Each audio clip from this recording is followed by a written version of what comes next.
Shalom. Selamat pagi Bapak Ibu, saudara-saudari yang dikasih Tuhan. Mari kita bersatu di dalam doa. Segala puji, hormat, dan syukur kami naikkan ke dalam tangan-Mu Bapak. Terima kasih untuk kesehatan, terima kasih untuk hari yang baru yang Tuhan berikan dalam hidup kami.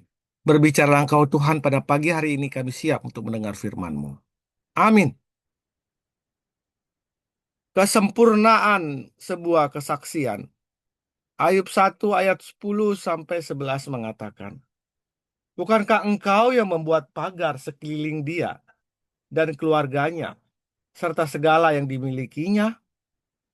Apa yang dikerjakannya telah kau berkati, dan apa yang dimilikinya makin bertambah di negeri itu. Tetapi, layangkanlah tanganmu dan hancurkanlah segala yang dimilikinya. Ia pasti mengutuki engkau di hadapanmu. Ayub adalah seorang tokoh Alkitab yang dikenal karena kesalehan. Tuhan memuji kualitas rohani Ayub. Namun bagi iblis, hal itu bukan hal yang istimewa,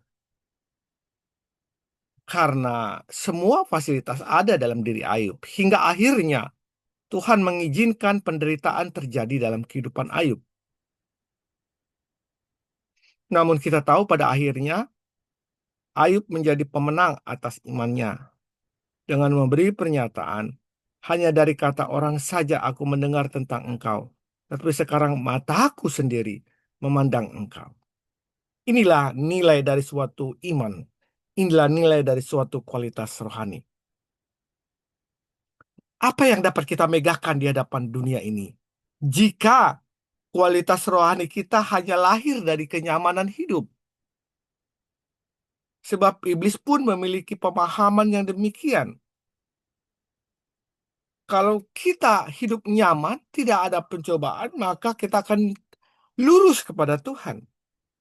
Tapi bagaimana kalau pancaran sinar matahari yang hangat itu mulai menjadi kabut dan mulai menyelimuti dan badai menerpa diri kita? Masihkah sosok Tuhan ada di dalam diri kita? Penderitaan hidup seringkali melahirkan sebuah tanda tanya. Mengapa kesalehan hidup tidak dapat menjamin kenyamanan seseorang?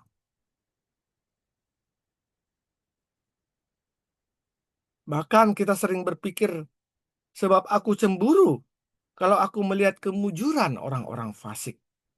Mazmur 73 ayat 3. Hidup ini sepertinya tidak adil. Kemudian hidup akan sangat mudah menghancurkan hidup seseorang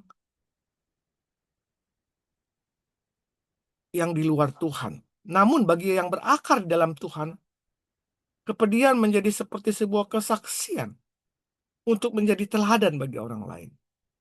Layaknya sebuah navigator yang memberi arahan kepada kapal yang berlayar di tengah kegelapan untuk menemukan tempat berlabuh. Karena di dalam kegetiran hidup, kita diajari dunia untuk tetap tersenyum. Di tengah derai air mata, kita diajar Tuhan untuk tetap bersuka cita. Kita menanam benih-benih kebenaran ilahi di tengah ladang dunia dan membuat dunia melahirkan sebuah kerinduan. Di manakah akan kutemukan kebahagiaan sejati yang demikian? Bapak, Ibu, saudara-saudari yang dikasih Tuhan, kita memberi teladan tentang kebahagiaan yang tidak bergantung pada apa yang dialami, tetapi pada sebuah hati yang terpaut pada Tuhan. Kita menjadi sumber inspirasi yang dirindukan oleh dunia. Bukankah ini juga menjadi kerinduan hati Tuhan atas kualitas rohani kita yang kita tunjukkan dalam peran kita di panggung dunia ini? Kualitas rohani yang tidak berlandaskan hanya pada jalan yang lurus, pada kenyamanan hidup, tetapi pada kehadiran dan tuntunan Tuhan dalam melewati setiap tikungan, dalam melewati setiap tembok tebal kehidupan yang harus kita jalani. Bapak, Ibu, saudara-saudari yang dikasih Tuhan, marilah kita bersyukur atas kehadirannya yang menjadi tambatan di tengah kerasnya kehidupan. Kebahagiaan dan sukacita harus kita tambatkan pada sebuah tempat yang tidak dapat beralih, yang hanya dapat kita temukan di dalam Tuhan. Itu tidak bergantung pada apa yang sedang terjadi, dan itu dapat kita temukan di dalam Tuhan. Sekali lagi, itu tidak dapat bergantung pada apa yang terjadi dalam kehidupan kita, tetapi bagaimana kita meresponi apa yang sedang kita alami. Mari kita bersatu dalam doa. Tuhan, biarkanlah keberadaanmu di hidupku menjadi sumber sukacita di tengah penderitaan, sehingga hidupku menjadi kesaksian bagi orang lain. Dalam nama Tuhan Yesus. Amin. Ketegaran dalam menghadapi penderitaan merupakan kesempatan terbaik untuk bersaksi bagi orang lain. Selamat pagi, selamat berkarya. Tuhan Yesus memberkati kita semua. Amin. Amin. Amin.